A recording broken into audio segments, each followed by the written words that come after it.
Welcome to the Rim Break Rodeo. We hope this video helps.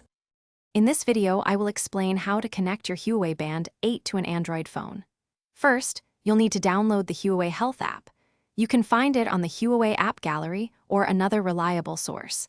Make sure your Android phone has Bluetooth enabled and is discoverable. It's also a good idea to charge your Huawei Band 8 to at least 20% before you begin the pairing process. This ensures a smooth and uninterrupted setup. Once the app is installed, open it and go to the Devices tab. You'll see an option to add device. Tap that and then select Smart Bands from the categories. Find and choose Huawei Band 8 from the available options. Your phone will then search for the band. When prompted, confirm the pairing request on both your phone and the Band 8 screen to establish the connection.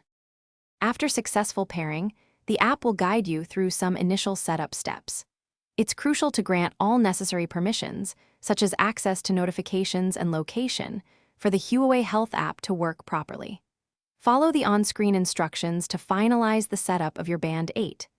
You can then personalize settings like notifications, alarms, and watch faces directly within the app to suit your preferences.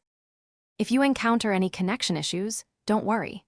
A simple restart of both your Android phone and the Huawei Band 8 often resolves many problems. You might also try clearing the cache of the Huawei Health app through your phone settings. Additionally, ensure that your Band 8 isn't already connected to another device via Bluetooth, as this can prevent a new connection from forming. These steps usually help get things working smoothly. Thanks for watching. Consider subscribing if we helped you.